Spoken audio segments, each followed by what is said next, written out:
Friction actually क्या है? Friction actually है अपोजिशन टू मोशन, मतलब, और वो मोशन की में अपोजिशन किसकी वजह से होता है? उसके सराउंडिंग की वजह से होता है। उसके सराउंडिंग्स में जो भी उसका रेसिस्ट होता है, रेसिस्टेंस, उसकी वजह से उसके फ्रिक्शन। समझ में आया? जैसे कभी कभी हम बोलते हैं एयर फ्रिक्शन, अगर कोई बॉल एयर में चल रहा है, जमीन से कांटेक्ट में नहीं भी है, तो भी वो बॉडी रुक जाती है। इसका मतलब यह है कि उस पर कोई रेसिस्टेंस है, और रेसिस्टेंस कैसा है? एयर फ्रिक्शन भी है। ठीक है, तो एयर फ्रिक्शन, जैसे हम लोग प्रोजेक्टाइल मोशन में हम लोग शायद नेग्लिजिबल एयर रेसिस्टेंस मानते थे, तभी हम उसको सॉल्व करते थे, सिर्फ जी का वैल्यू रखते थे। लेकिन अब जो हम पढ़ने जा रहे हैं उसमें हम क्या करने जा रहे हैं? हम समझने जा रहे हैं कि रेसिस्टेंस एक्चुअली कैसा होता है। तो हमको एयर रेसिस्टेंस की बात अभी नहीं करनी है, जब इंजीनियरिंग कॉलेज में जाओगे तो वहां समझोगे। अभी जो समझना है, कॉन्टैक्ट सरफेस के बीच में किस तरह का रेसिस्टेंस होता है, वही रेसिस्टेंस एक्चुअली फ्रिक्शन होता है। समझा? तुमको ध्यान होगा कि कभी कभी घर के अंदर में किसी कोने में कोई अलमारी या कोई ट्रंक पड़ा हुआ रहता है। ट्रक नहीं, ट्रंक, बक्सा, पेटी, जो भी बोलते हो तुम लोग। ठीक, तो अकेले कभी कभी तुम उसको पुश या पुल करने की कोशिश करती हो या करते हो तो वो नहीं होता है। ऐसा होता है, तुम अक्सर देखे होगे। होता क्या है कि जब तुम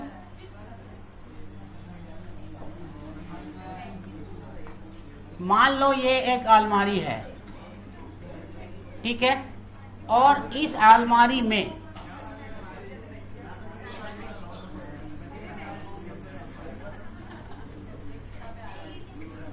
इसने धक्का लगाना शुरू किया। ठीक,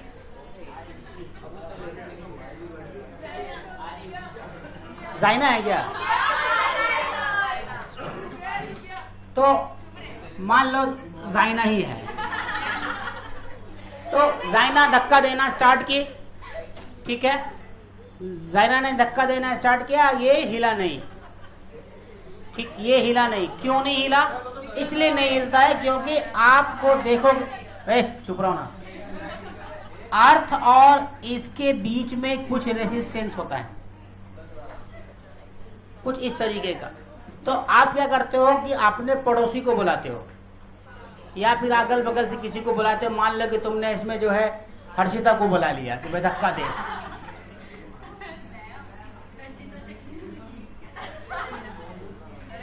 हर्षिता को भी बुला लिया, लंबे हाथ।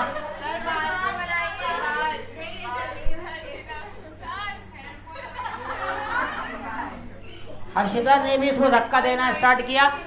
ठीक है, जब इसने सुनो, जब इसने इस पर पुश करना स्टार्ट किया तो मान लो एफ फोर्स लग रहा था।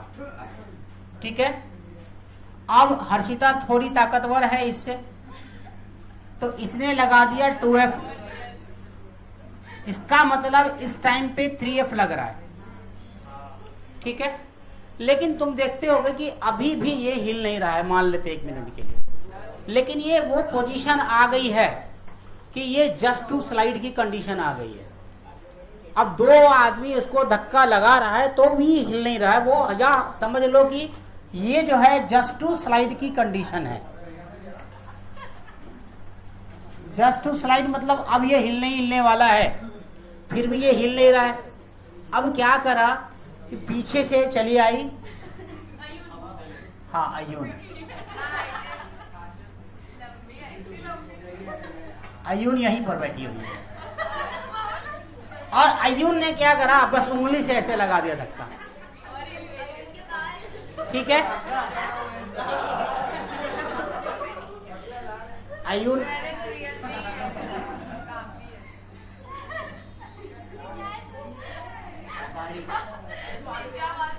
स्मार्ट चश्मा लगाया गया आई। ठीक, अब ये एकदम से थोड़ा सा ऐसे हल्का सा धक्का लगाई तो क्या हो गया, ये हिल गया।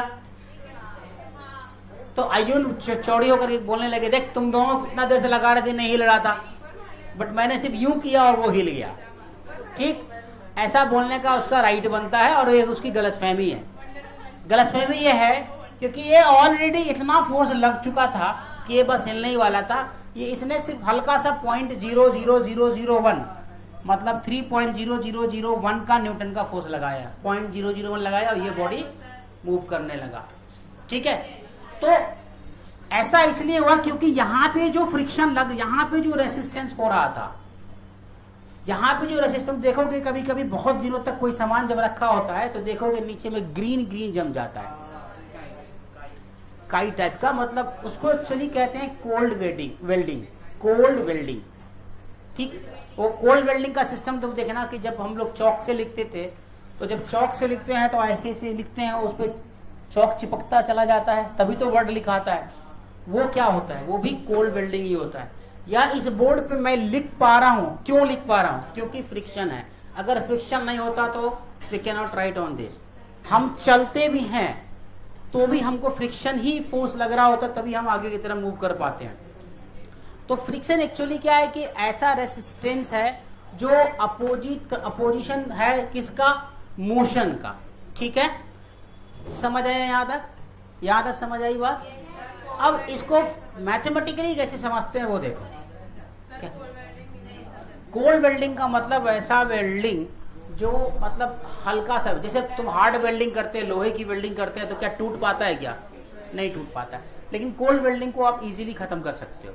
जैसे अब वो काई जम गया और उस पर ये रखा हुआ है, तो उसकी जो वेल्डिंग है अर्थ के साथ अलमारी की, तो वो क्या है, वो कोल्ड वेल्ड है, तभी वो चिपका हुआ है। लेकिन जैसे ही तुम उस पर थोड़ा सा फोर्स लगाते हो वो हट जाता है, तो वो खत्म हो जाता है।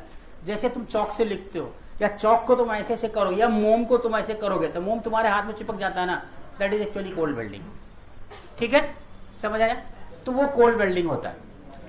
हार्ड वेल्डिंग तो लोहे से होता है, वो लोहार लोग जो करता है, साइकिल वाइकिल रिक्शा उक्सा टूट जाता है तो चिपकाता रहता है ना वो आग से जला करके, तो उसको हार्ड वेल्डिंग बोलते हैं। वो टूटता नहीं फिर दोबारा तुमसे। ठीक है, तो ये हो गया तुम्हारा कोल्ड वेल्डिंग इस तरीके से। तो इसको खत्म करने के लिए तुमने फोर्स लगाया। अब इसमें एक चीज और ये है कि इसका फिजिक्स, ये तो एक नॉर्मल बात हुई, लेकिन फिजिक्स में इसको कैसे समझेंगे कि होता क्या है।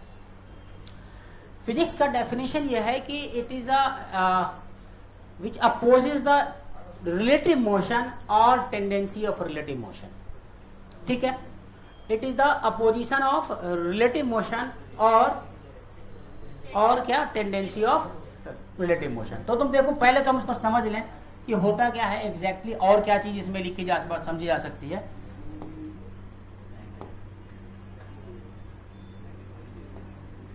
देखो, मान लो कि तुम्हारे पास ये रखा हुआ है, एक ब्लॉक है जो जमीन पे रखा हुआ है।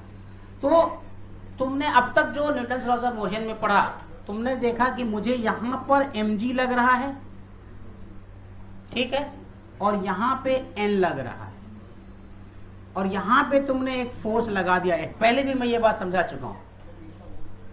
तो जब ये F लगता है तो यहां पे भी एक फोर्स लग रहा होगा अर्थ की वजह से, वो क्या है, फ्रिक्शन है कि नहीं है, दैट इज फ्रिक्शन। अब ये फ्रिक्शन, तो N और F का जो तुम्हारा रिजल्टेंट है वो रिएक्शन कॉन्टैक्ट फोर्स बोलते हैं। ये बताया था पहले भी मैंने, है ना। तो ये जो कॉन्टैक्ट फोर्स है R, क्या इसी का दो कंपोनेंट है, एक N और एक F, या फिर इन दोनों का रिजल्टेंट है कॉन्टैक्ट फोर्स। तो R क्या है, कॉन्टैक्ट फोर्स है, और resultant contact force of normal force and friction. तो यू कैन से कि जो कॉन्टैक्ट फोर्स है उसका एक component normal, one normal component is a friction. Friction क्या है, कॉन्टैक्ट फोर्स का एक कंपोनेंट है, मतलब परपेंडिकुलर कंपोनेंट है। समझ में आई बात, क्या बोला मैंने। इसको आप मान लेते ये दोनों नहीं होता, सिर्फ ये होता, तो मैं आपसे पूछता कि इसका आप क्या निकालो, नॉर्मल निकालो, रिजॉल्व करो इस फोर्स को। तो आप एक इधर फोर्स करते, एक इधर करते, दो फोर्स निकालते हैं ना। रिजोल्यूशन कैसे करते हैं हम लोग, अगर हमारे पास ये F फोर्स है और थीटा है, तो हम कहते हैं ना कि ये F cos थीटा हो गया और ये F sin थीटा हो गया, यही ना। अब मान लेते हैं कि यही F sin थीटा n है और F cos थीटा फ्रिक्शन। एक मिनट के लिए मैं समझाने के लिए बोला, ऐसा होगा नहीं।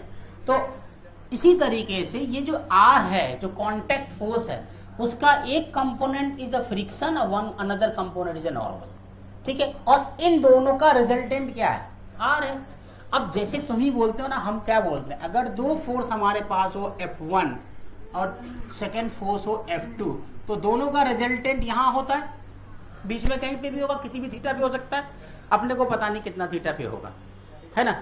अगर ये दोनों बराबर होगा तो बीच से निकलेगा, और थोड़ा ज्यादा और कम होगा तो थोड़ा आगे पीछे करके निकलेगा। तो यही चीज यहां पर देख रहे हैं कि जो नॉर्मल फोर्स है, नॉर्मल फोर्स का एक कंपोनेंट क्या है, फ्रिक्शन है। सॉरी, इसका नॉर्मल कॉन्टैक्ट फोर्स का एक कंपोनेंट क्या है, नॉर्मल है, और एक कंपोनेंट फ्रिक्शन। तो फ्रिक्शन, यू कैन से कि friction is a normal component of A contact force. समझा, रिजल्टेंट कॉन्टैक्ट फोर्स का एक नॉर्मल एक्शन। एक बात तो ये हो गई, तो ये डायग्राम पहले तुम बना लो, ठीक है, जल्दी से। यहां पे लिख लेना R is a net contact force, net contact force, और एफ क्या है, frictional force. Friction is a component of contact force. Friction is component of contact force.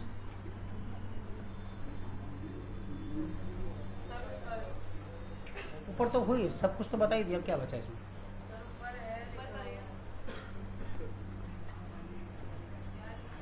ये हमने लिखा था, लिख लो।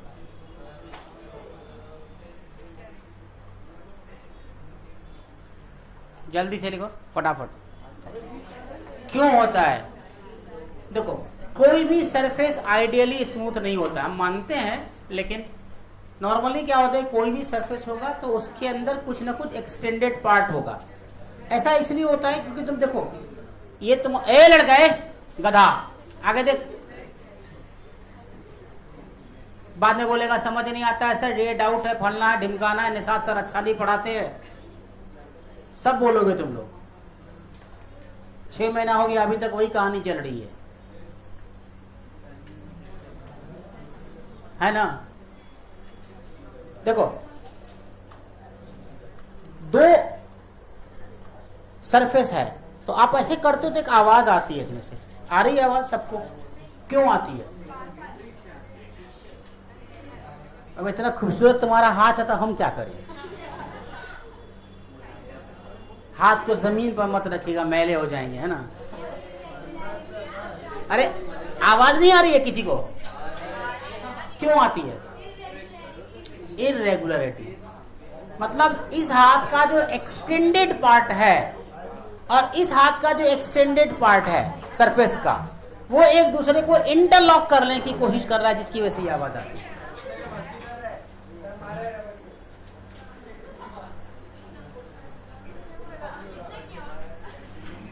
हाँ, ये अभी आवाज आई ना, क्यों आई, ये आवाज इसलिए आती है क्योंकि ये इंटरलॉकिंग होता है वहां पे। तो पहला रीजन क्या है, interlocking.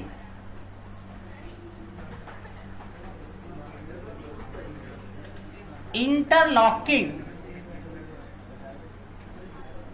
Between extended part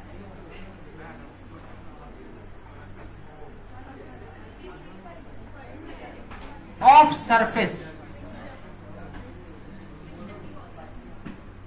of between two bodies.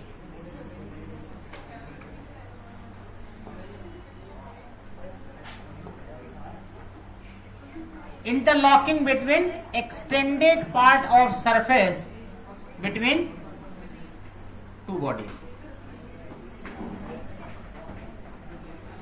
या टू ऑब्जेक्ट, जो भी लिखना। पहला क्या हो गया कि जो पहला रीजन क्या है हमारा, interlocking of extended part of two bodies, ठीक है। दूसरा है, पहला लिख लिया तुम लोग, समझ आया क्या हुआ इसमें। जो भी पार्ट होता है, कोई भी जो सरफेस होता है, कोई भी जो सरफेस होता है, तो वो हल्का सा इस तरह का होता है। माइक्रोस्कोप से देखोगे तो समझ में आएगा, यहां भी फ्रिक्शन है, इस ग्लास के ऊपर भी, समझा गया। तो ये जो है ना, ये एक्सटेंडेड पार्ट। अब इसी में दूसरा पार्ट जो होता है बॉडी, इसका जो एक्सटेंडेड पार्ट होता है वो एक दूसरे को इंटरलॉक करने की वजह से ही फ्रिक्शन होता है। ठीक है। दूसरा है bonding between the molecules of two contact surface. Bonding between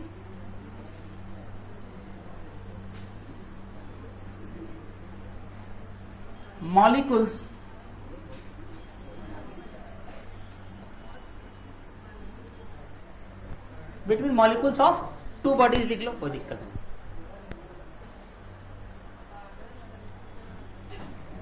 molecules of two contact surface, हाँ जो भी है, टू कॉन्टैक्ट सरफेस। जो मॉलिक्यूल्स होते हैं सरफेस पे, मॉलिक्यूल्स होता है ना भाई, तो उसकी वजह से जो बाउंड बन जाता है उसकी वजह से भी फ्रिक्शन होता है। तो दो रीजन है, एक तो इंटरलॉकिंग होता है, दूसरा bonding between the two molecules. ठीक है। एक भी बात लिखो, friction is defined as the force, friction is defined as the force, friction is defined as the force which opposes the relative motion, which opposes the relative motion, which opposes the relative motion or tendency of relative motion, or tendency of relative motion,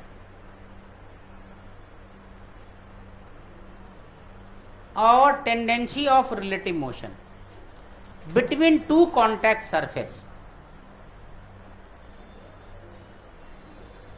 between two contact surface, between two contact surface। ठीक है।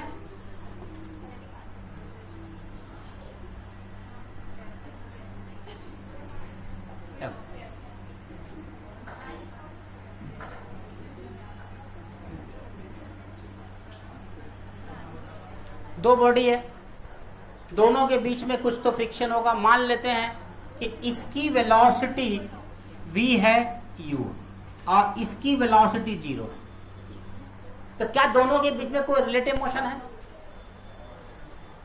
है ना? तभी तो रुका हुआ है। There is a relative motion, no relative motion और रिलेटिव मोशन। कौन है? छोड़ो ना, जब आएगा तब तो समझ आएगा। हमको क्या मतलब कोई नॉक किया नहीं किया। अब यहां देखो, आप इस पे फोर्स तो लगा रहे हो बट v 0 है। इसका क्या मतलब है? इसका मतलब यह है कि उसके अंदर एक मतलब क्या है, टेंडेंसी तो है। ठीक है, टेंडेंसी ऑफ रिलेटिव मोशन। यहां पे क्या होगा? Tendency of relative motion.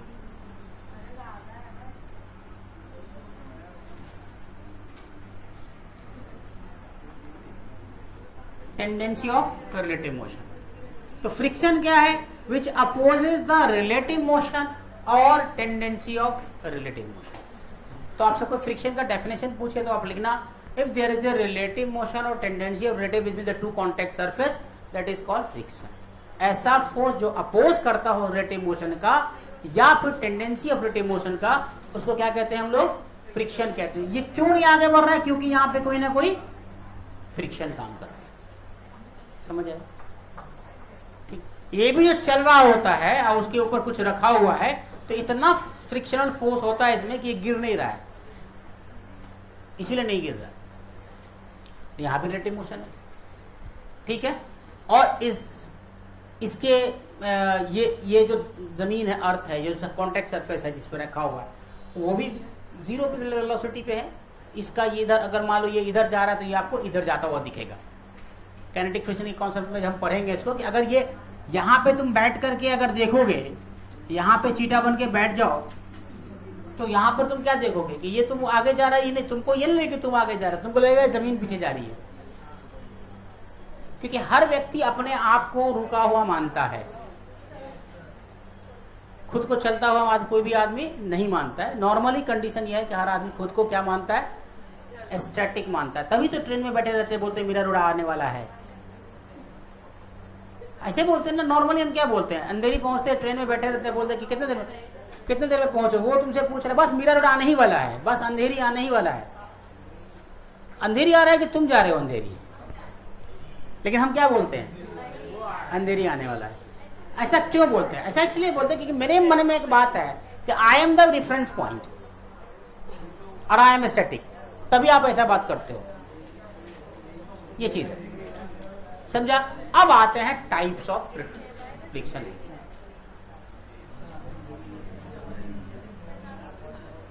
Types of friction,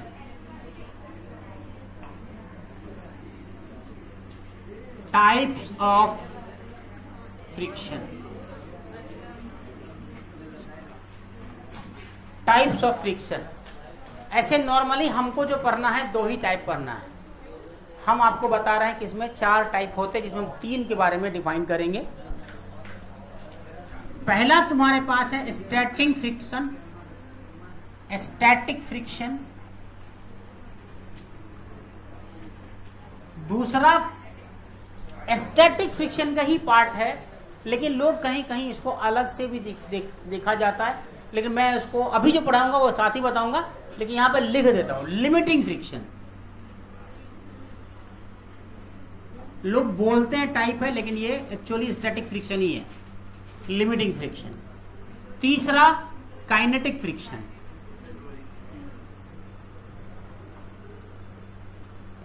और चौथा तुम्हारे पास है रोलिंग फ्रिक्शन। तो रोलिंग वोलिंग को अपने को कुछ नहीं करने का, इसको रोल करा के तुम्हारे सिलेबस से बाहर फेंक दिया गया है, ठीक है।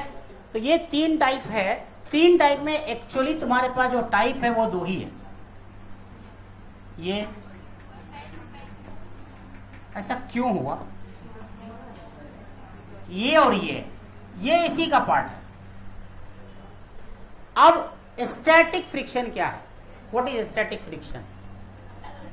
थ्योरी थोड़ा हम फास्ट निकाल करके तुम लोग को न्यूमेरिकल पर ज्यादा जाएंगे, ऐसा मुझे सोचना चाहिए। स्टैटिक फ्रिक्शन, स्टैटिक फ्रिक्शन ये क्या है भाई? कोई बॉडी है, ठीक है, मान लो ये बॉडी है m मास का, और ये रखा हुआ है किसी सरफेस पे, ठीक है। तुम इस पे एक अप्लाइड फोर्स लगा रहे हो, क्या कर रहे हो तुम? एक अप्लाइड फोर्स लगा रहे हो, लेकिन क्या होता है कि ये जो फ्रिक्शन है एग्जैक्टली काउंटर बैलेंस कर दे रहा है ना। जैसे अभी वो बक्से का मैंने अभी एग्जांपल लिया था कि तुमने F लगाया तो भी नहीं हिला, मतलब क्या किया, तुम्हारे फोर्स को उसने क्या कर दिया, फ्रिक्शन ने काउंटर बैलेंस कर दिया। तो ऐसा फ्रिक्शन क्या कहलाता है? स्टैटिक फ्रिक्शन कहलाता है। तो लिखो the friction which exactly counter balance the friction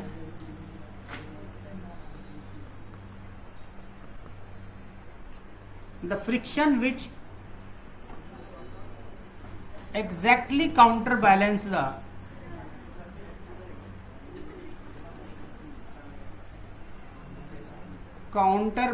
the applied force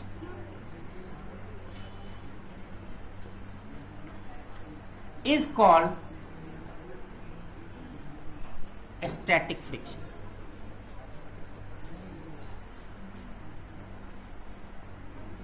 static friction वो फ्रिक्शन है जो कि आपके अप्लाइड फोर्स को काउंटर बैलेंस कर, जितना आपने फोर्स लगाया उतना ही फ्रिक्शन लग जाएगा, तो इतना वाला जो फोर्स होगा वो क्या कहलाएगा, ठीक है। Next limiting friction. अब लिमिटिंग फ्रिक्शन क्या है कि एक्चुअली एग्जैक्टली यही चीज है, बस खाली हेडिंग बना दिया है और कुछ नहीं। दूसरा में लिमिटिंग फ्रिक्शन, लिमिटिंग फ्रिक्शन। अब लिमिटिंग फ्रिक्शन क्या है भाई, सुन लो, स्टैटिक फ्रिक्शन का पार्ट ही है एक तरीके से देखा जाए। तुम क्या करते हो, अभी मैंने वो कहानी आपको ऑलरेडी समझा दी है।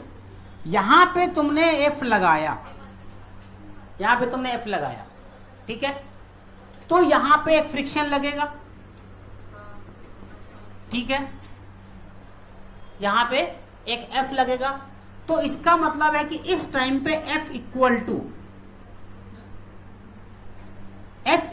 टू जो फ्रिक्शन है वो अप्लाइड फोर्स के बराबर हो गया। देखो मैं एक कैपिटल लिख रहा हूं, एक छोटा वाला लिख रहा हूं जानबूझ के। छोटा वाला क्या है, फ्रिक्शन है, बड़ा वाला क्या है, अप्लाइड फोर्स है। आपने इसमें एक बार और 2F लगा दिया तो एग्जैक्टली फिर क्या हो गया, F ने क्या किया, इस 2F को भी काउंटर बैलेंस कर दिया। ठीक है, तो यहां पे भी F इक्वल टू 2F हो गया, मतलब फ्रिक्शन की वैल्यू क्या हो गई, 2F के बराबर हो गई। ठीक है, अब ध्यान देना, इससे एक कॉन्सेप्ट बहुत अच्छे से हर बच्चे को क्लियर होना चाहिए कि अगर कोई बॉडी पे तुम 10 न्यूटन का फोर्स लगा रहे हो, ठीक, और बॉडी चल नहीं रही है, अब तब तुमसे कोई पूछ ले कि बताओ फ्रिक्शन की वैल्यू क्या हो, तो अब क्या बताओगे, 10 न्यूटन, क्योंकि फ्रिक्शन होने के लिए अप्लाइड फोर्स का भी होना। तो अब नेक्स्ट क्या किया मैंने कि इसको 3F लगा दिया, 3F लगा दिया, तो यहां पे भी F लगेगा, और ये जो है F is exactly equal to 3F होगा, बट ये जो है अब फाइनल है। क्या फाइनल है भाई, इसके बाद अयून जरा सा भी धक्का देगी, हल्का सा उंगली से भी टच करेगी तो बॉडी चल पड़ेगी। तो ये जो फ्रिक्शनल फोर्स हुआ, ये जो स्टैटिक फ्रिक्शनल फोर्स का जो लास्ट पॉइंट है, मतलब जिस फ्रिक्शनल फोर्स के बाद जस्ट टू स्लाइड बॉडी हो जाए तो वही लिमिटिंग फ्रिक्शन कहलाता है, मतलब लिमिट है उसका। इस फोर्स के बाद बॉडी को मूव कर जाना होगा, तब वहां पे एग्जिस्ट आएगा काइनेटिक फ्रिक्शन का। यहां के बाद it is the maximum force after which body will slide, body will move. तो उस फोर्स पे, जिस फोर्स के जस्ट बाद, मतलब आप उंगली भी लगा दो उसके ऊपर में तो भी चल पड़े, तो इसका मतलब है कि वो जो 3F था, जो लास्ट वाला फोर्स था, वही क्या है, लिमिटिंग फोर्स ऑफ फ्रिक्शन। समझ आया? ठीक है, जल्दी से लिखो, डायग्राम बनाओ और लिख लो। Maximum static friction is limiting force of friction. एक ही लाइन में खत्म कर लो इसको। Maximum static friction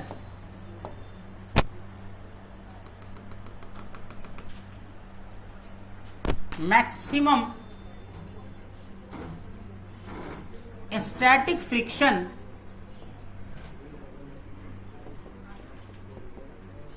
is limiting force of friction।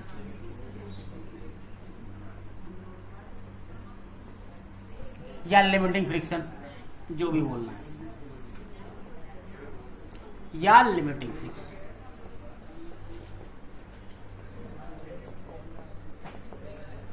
अरे समझ आया कि नहीं, क्लियर है कोमल?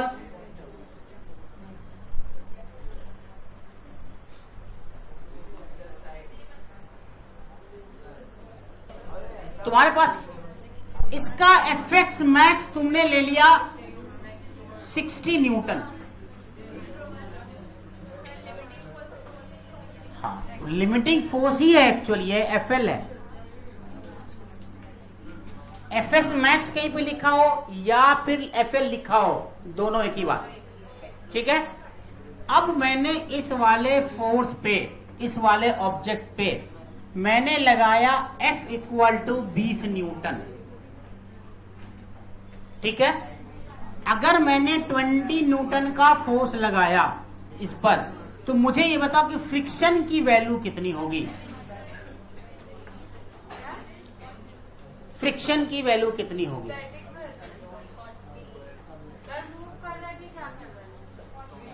ये बॉडी मूव करेगी क्या,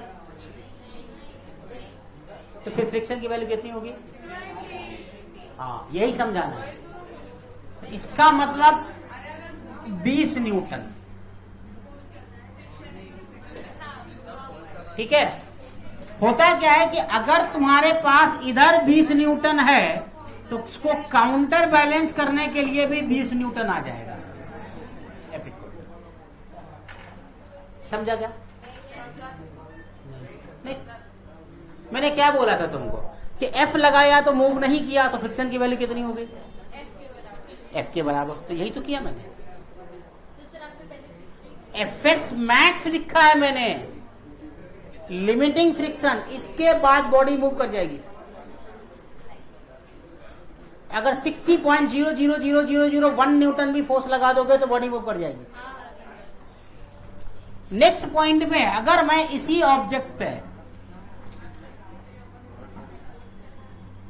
40 न्यूटन का लगा दूं अप्लाइड फोर्स, तो फ्रिक्शन की वैल्यू कितनी होगी? F equal to 40 newton. सही है, ठीक है। नेक्स्ट पॉइंट पे इस पे लगा दिया 60 न्यूटन का, तो F की वैल्यू क्या होगी? 60। और अब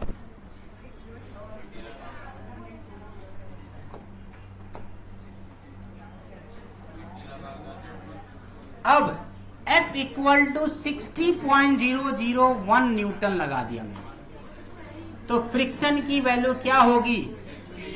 मालूम ही नहीं, मालूम ही नहीं। मालूम है क्या?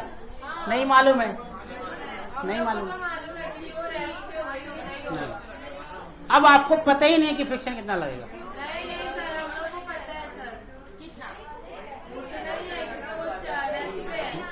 बॉडी चलने लगेगी, अब बॉडी चलने लगे तो स्टैटिक फ्रिक्शन होगा क्या? काइनेटिक फ्रिक्शन हो जाएगा। आपने एफ एस मैक्स लिख दिया ना, और आपने लगा दिया 60.001 न्यूटन। ए टोपी मैन, पीछे लास्ट बेंच दोनों टोपी मैन, पढ़ने आए हो बात करने आए हो? तो क्या बदतमीजी है? मतलब उसका भी कदर करो ना, कैप पहन के आते हो यार, उसका भी इज्जत रख लो कम से कम।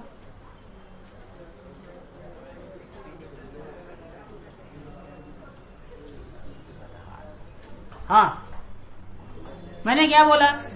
अब आपको फ्रिक्शन पता ही नहीं है, क्योंकि यहां के बाद काइनेटिक फ्रिक्शन स्टार्ट हो जाएगा। अब वो आपने ही पढ़ा नहीं है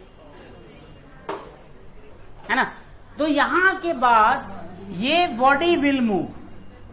तो कोई भी प्रॉब्लम बनाने से पहले आपको क्या चेक करना पड़ेगा कि इसका मैक्सिमम फोर्स कितना है, इसका मैक्सिमम कितना है। अगर मैक्सिमम से अप्लाइड फोर्स कम है तो आप स्टैटिक फ्रिक्शन देख सकते हो, लेकिन अगर मैक्सिमम से एफएस मैक्स से अगर अप्लाइड फोर्स ज्यादा हो रहा है तो इसका मतलब बॉडी मूव करेगी, तब आपको काइनेटिक फ्रिक्शन निकालना पड़ेगा। ठीक है, सब्र करो थोड़ा सा, नहीं तभी बोलने वाला था। चलो हाँ, मतलब काइनेटिक फ्रिक्शन बोल देता तो फिर समझ नहीं आता। हाँ ठीक है, चलो अब देखो, अब आगे करेंगे तो समझ में आएगा। मैग्नीट्यूड कैसे निकालते हो? Magnitude of static friction, heading बना लो मैग्नीट्यूड।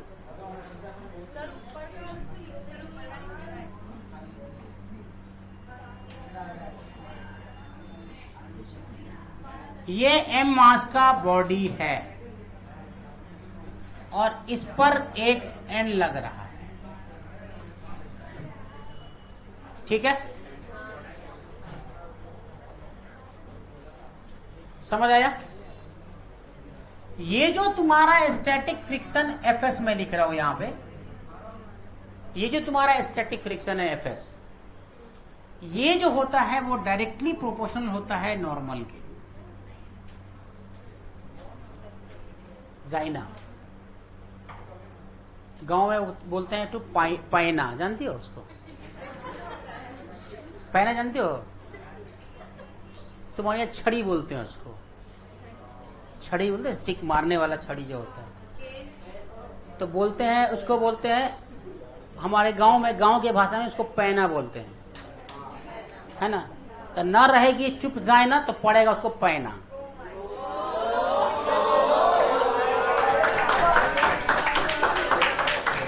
उसमें बहुत हल्ला है, उसमें तो पूरा कंसंट्रेशन है पढ़ने का इसको बस। तो F S is proportional to N, directly proportional to N.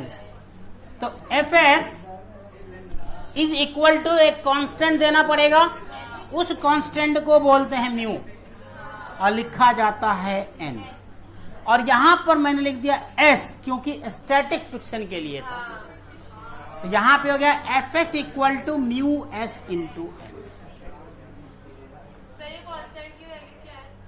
उसकी वैल्यू बदलती रहती है, हर सरफेस के लिए अलग अलग होता है, वो आपको दिया रहेगा क्वेश्चन में। पत्थर का अलग, जमीन का अलग, लोहे का अलग, सबका अलग अलग होगा, मटेरियल पे डिपेंड करता है। ठीक है, तो क्या लिखा तुमने? F A static friction is directly proportional to N. ठीक है, और एन जो भी हो, अगर इस कंडीशन में अगर एन की वैल्यू लिखी जाए तो कितनी होगी? कितनी? इस कंडीशन में अगर मैं लिखूं एन बराबर mg होगा, तो यहां पर जो एफ एस है वो आप लिख सकते हो mu S into MG, mu S into MG. ठीक है, अब म्यू एस क्या है? Coefficient of static friction. Mu S क्या है? Coefficient of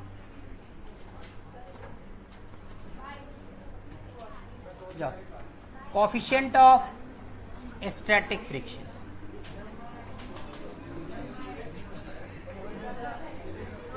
coefficient of static friction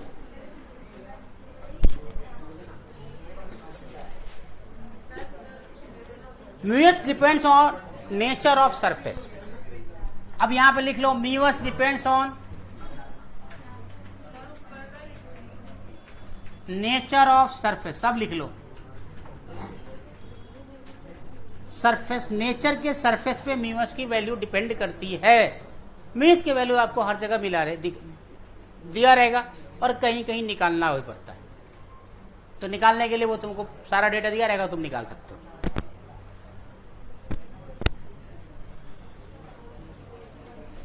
और किस पे डिपेंड करेगा? Material of surface, material of surface. तो म्यू एस क्या है? कोएफिशिएंट ऑफ स्टैटिक फ्रिक्शन है, और ये डिपेंड करता है सरफेस के नेचर पे, और ये क्या होगा?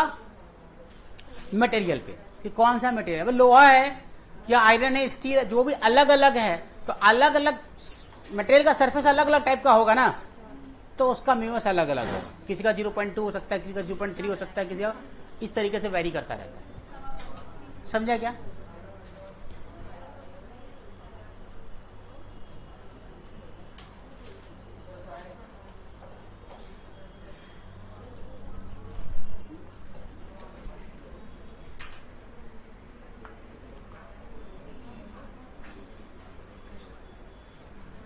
रिफा नहीं आई है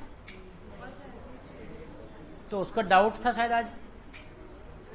और किसको डाउट है? 2 लड़की का फोन आया था मेरे पास, मतलब मैम का फोन, इसका फोन आया था इरशाद सर का। किसी 2 को डाउट है, किसी को प्रोजेक्टाइल मोशन में और किसी को इलेक्ट्रिक पोटेंशियल में। फातिमा को शायद है। हाँ, तुमको भी डाउट है? तुमको डाउट है? हमको तो लगता पूरा सब्जेक्ट ही डाउट होगा तुमको, है ना? फिजिक्स का spelling SICS। Yes, very good, ताली बजाओ इसके लिए भाई।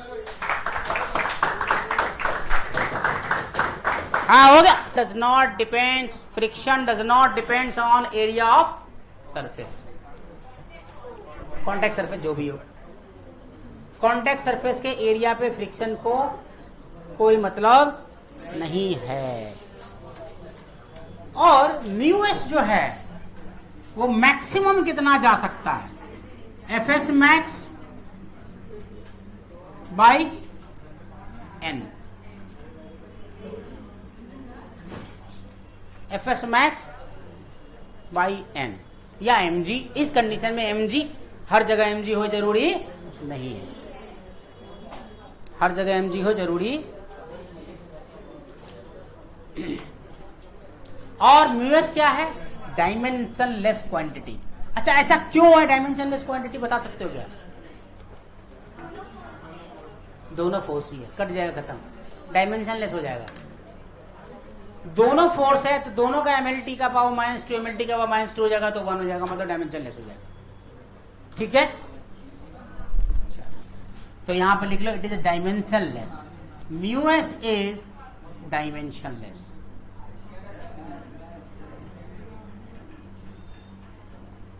Mu s is dimensionless.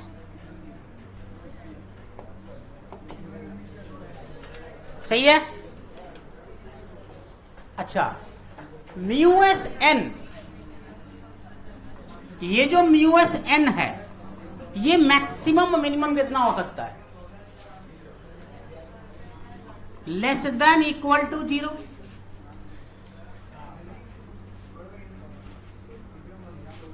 FS max यही होगा। स्टैटिक फ्रिक्शन मैक्सिमम ये हो सकता है और 0 हो सकता है ना? इसको तुम FL भी लिख सकते हो, एफएस मैक्स को तुम FL भी लिख सकते हो। ठीक है, इसलिए कंफ्यूज मत होना, don't be confuse. Mu S N less than equal to FL, कहीं कहीं पे FL भी लिखा रहता है तो ये भी तुम लिख देना। ठीक है, अरे समझ आ रहा है?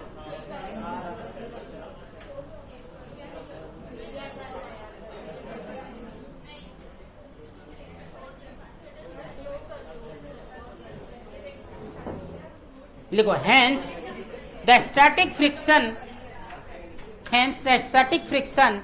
between two contact surface is given by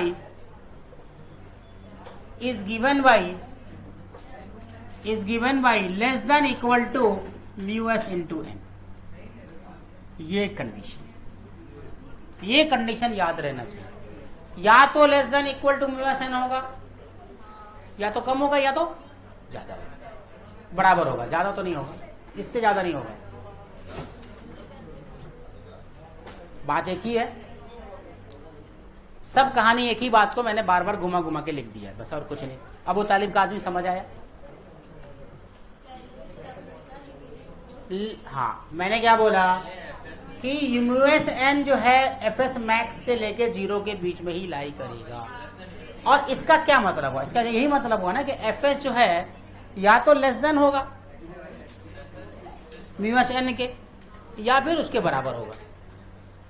क्योंकि म्यूएस एन आप जब अप्लाइड फोर्स 10 न्यूटन लगाओगे तो 10 न्यूटन फ्रिक्शन फोर्स होगा, लेकिन म्यूएस एन की वैल्यू तो बहुत ज्यादा आने वाली है। अरे सिंपल सी बात है ना, अगर मैंने तुमको बोला कि ये 10 kg का है, 10 kg का है, अब म्यू की वैल्यू 0.1 है, मान लेते 0.1 है, तो एफ एस की वैल्यू क्या होगी? म्यू एस एन होगी। यही फॉर्मूला होता तुम्हारे पास।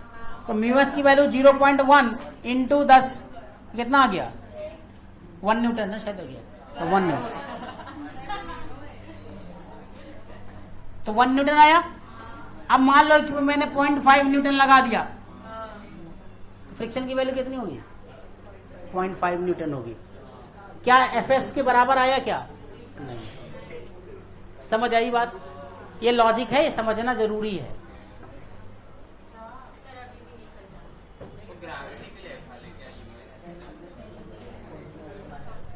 नहीं समझ आया?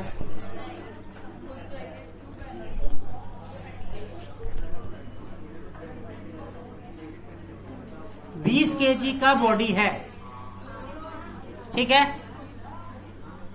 और इसकी म्यू की वैल्यू, म्यू एस की वैल्यू 0.4 है।